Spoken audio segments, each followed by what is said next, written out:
Los griegos asistían a ceremonias religiosas celebradas en honor a sus dioses. Así lo acostumbraban en las ciudades que había regadas por los valles de la región del Ática.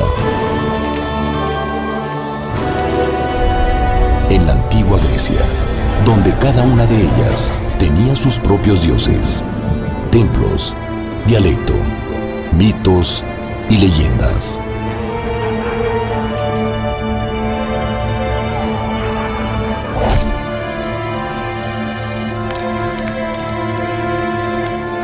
Durante estas ceremonias, los griegos consagraban los hechos sobrenaturales de sus dioses.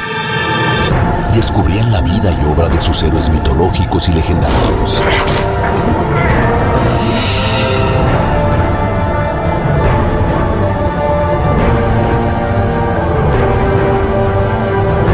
Y al mismo tiempo, el significado de la vida y la muerte.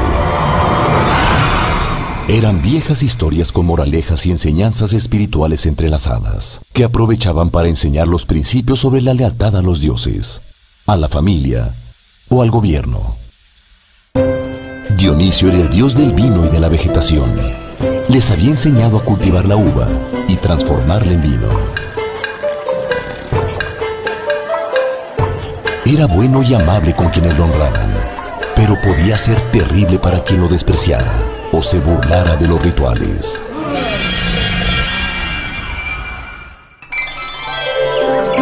Dionisio moría cada invierno, pero renacía en la primavera. Para sus adeptos, este renacimiento acompañaba tanto la renovación de los frutos de la tierra, como de alguna manera, una posible resurrección. El festival más importante en Atenas era el de las grandes Dionisiacas, que duraba 5 días seguidos y se celebraba cada primavera y cada invierno. Estos rituales se llevaban a cabo antes de que existiera el teatro. En el año 534 antes de nuestra era, Pisístrato era el jefe de gobierno en la ciudad de Atenas. Él buscó la manera de que llegara más gente de los alrededores a celebrar las grandes Dionisiacas.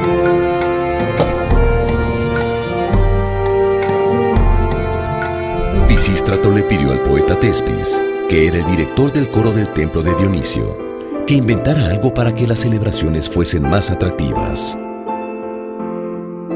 Durante los rituales cantaban y bailaban 12 hombres que formaban un coro, y lo hacían con unas máscaras que les cubrían todo el rostro, adornadas con cuernos de cabras. Por eso, el público les llamaba tragedias, que viene del griego tragos, que quiere decir cuernos de cabra, y de odas, que quiere decir himnos. Es decir, se referían al coro que cantaba con máscaras y cuernos. A Tespis se le ocurrió salirse del coro y enfrentarlo, para preguntar, por ejemplo, ¿por qué ese año no había llovido lo suficiente?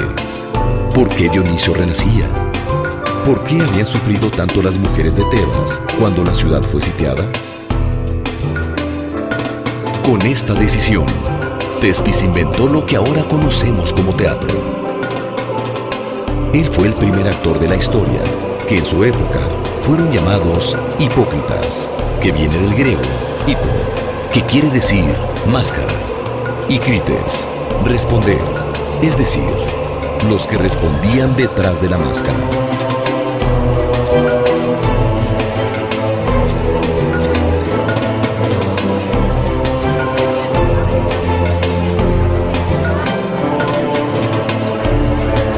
El enfrentamiento del hipócrita con el coro creaba un diálogo que le gustó mucho al público, pues con esto se creaba un mayor interés por las historias que se contaban. A partir de entonces, se decidió que en cada festival se organizaran concursos entre los poetas para que escribieran sus historias y las pusieran en escena. Así nació la tragedia griega.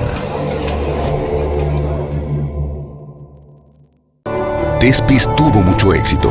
Los vecinos de Atenas llegaban en la primavera y el invierno para ver las obras de teatro que se presentaban en las grandes Dionisiacas. También llegaban los poetas de todos lados con sus obras recién escritas, listas para concursar. Tragedia viene de tragos, que quiere decir cuernos de cabra, y odas, que significa cantos o himnos. Se llamaron tragedias porque así se disfrazaban los que formaban el coro para cantar y bailar frente al público. Las primeras tragedias consistían en los cantos de este coro, que representaban muchas veces al pueblo, a los consejeros o a las mujeres de alguna ciudad arrasada, como Tebas y Troya. Otras veces representaban a deidades como las furias o las suplicantes. El coro estaba formado por 12 hombres que cantaban y narraban alguna historia, mientras eran enfrentados por un actor o hipócrita, que representaba a otro de los dioses o de los héroes mitológicos y legendarios, vivos o muertos, que se atrevían a discutir con el coro. Al compartir el sufrimiento que veía en escena, el público podía desahogarse en una especie de purga de emociones, viendo cómo sus dioses y héroes sufrían más que nadie. Ellos se podían sentir un poco aliviados. A través del sufrimiento desmedido de sus héroes, el público conocía el sentido de la vida en su condición excepcional y comprendía que, tarde o temprano, la vida termina con la muerte. Había nacido la tragedia y con ella la catarsis o purga espiritual con la que el público se desahogaba. Este fue, en pocas palabras, el origen de la tragedia.